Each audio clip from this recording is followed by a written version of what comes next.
આજે રોજાનો દિવસ અને ગુજરાત લોકસભાની 26 બેઠક આ 26 બેઠકમાંથી પહેલેથી જ એક ભાજપના ફાળે ગઈ છે અને તે બેઠક છે સુરતની કે જ્યાં સુરતમાં ભાજપે પહેલેથી જ બિનહરીફ જીત મેળવી છે।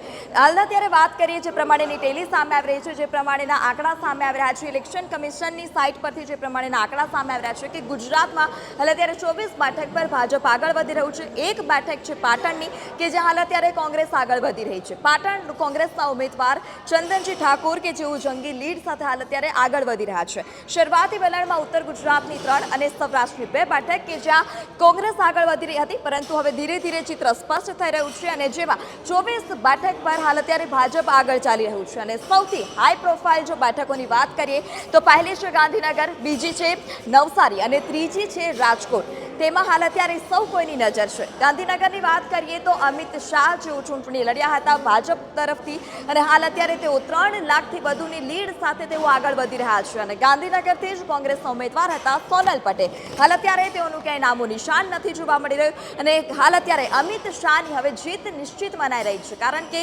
3 લાખથી વધુની લીડ સાથે તેઓ આગળ વધી રહ્યા છે। બીજી હાઈ પ્રોફાઇલ અને વીવીઆઈપી બેઠક કે જેના પર સૌની નજર છે તે છે નવસારી। નવસારીની વાત કરીએ તો નવસારીમાંથી CR પાટીલ કે જેઓ ભાજપના ઉમેદવાર તરીકે ચૂંટણી લડ્યા હતા અને સામેના ઉમેદવારનું હાલ અત્યારે કોઈ નામું નિશાન નથી। નવસારીમાંથી CR પાટીલ પણ જંગી લીડ સાથે તેઓ આગળ વધી રહ્યા છે। આ બંને બેઠક પર સૌ કોઈની નજર છે, કારણ કે CR પાટીલ કે જેઓ જંગી લીડ સાથે ગત લોકસભાની ચૂંટણીમાં સૌથી વધારે લીડ સાથે તેઓ જીત્યા હતા, ત્યારે આ વખતે અમિત શાહ 3 લાખથી વધુની લીડ સાથે તેઓ આગળ ચાલી રહ્યા છે। કોંગ્રેસની વાત કરીએ તો ફક્ત ને ફક્ત એક પાટણ બેઠક છે જે ચંદનજી ઠાકોર કે જેઓ જંગી લીડ સાથે આગળ વધી રહ્યા છે। એટલે ચિત્ર હવે ધીરે ધીરે સ્પષ્ટ થઈ રહ્યું છે કે ભાજપ હાલ અત્યારે 24 બેઠક પર આગળ છે। જો તેમાં વાત કરીએ તો રેખાબેન ચૌધરી અને ગેનીબેન ઠાકોર કે જેઓ બનાસકાંઠાના બંને ઉમેદવાર છે ભાજપ કોંગ્રેસના, શરૂઆતી વલણમાં ગેનીબેન ઠાકોર આગળ હતા, પરંતુ જે રીતે ધીરે ધીરે રૂઝાન સ્પષ્ટ થઈ રહ્યા છે, ધીરે ધીરે હવે પરિણામ નજીક છે ત્યારે રેખાબેન આગળ વધી રહ્યા છે। મહેસાણા બેઠક પરથી હરિભાઈ પટેલ હાલ અત્યારે આગળ આવી રહ્યા છે। ગાંધીનગરથી અમિત શાહ જેઓ જંગી લીડ 3 લાખથી વધુની લીડ સાથે આગળ વધી રહ્યા છે। અમદાવાદ પૂર્વથી હસમુખ પટેલ જેઓ ભાજપના ઉમેદવાર છે તે આગળ વધી રહ્યા છે।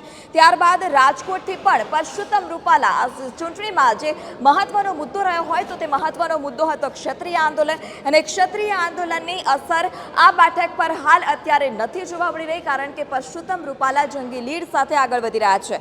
વાત કરીએ આગળ જામનગરની તો શરૂઆતી વલણમાં જામનગરમાંથી જેપી મારવિયા જે કોંગ્રેસના ઉમેદવાર હતા તે આગળ ચાલી રહ્યા હતા, પરંતુ હવે ધીરે ધીરે જે રીતે ચિત્ર સ્પષ્ટ થઈ રહ્યું છે હાલ અત્યારે જામનગરથી પૂનમ માડમ આગળ વધી રહ્યા છે। ત્યારબાદ ભાવનગરથી નીમુબેન બાંભણિયા આગળ છે, આણંદથી મિતેશ પટેલ, ખેડાથી દેવસિંહ ચૌહાણ આગળ છે, પંચમહાલથી ભાજપ ઉમેદવાર રાજપાલસિંહ જાધવ આગળ છે, દાહોદથી જશવંતસિંહ ભાભોર આગળ છે, વડોદરાથી હેમાંગ જોશી, છોટાઉદેપુરથી જસુ રાઠવા, ભરૂચથી મનસુખ વસાવા આગળ છે, ત્યારબાદ પોરબંદર બેઠકથી મનસુખ માંડવિયા પણ હાલ અત્યારે આગળ છે। એટલે કે ધીરે ધીરે ચિત્ર સ્પષ્ટ થઈ રહ્યું છે, ત્યારે હાલ અત્યારે ભાજપ 24 બેઠક પર આગળ ચાલી રહ્યું છે ગુજરાતમાં અને એક બેઠક જે બેઠક પાટણ અને ત્યાં કોંગ્રેસ આગળ છે।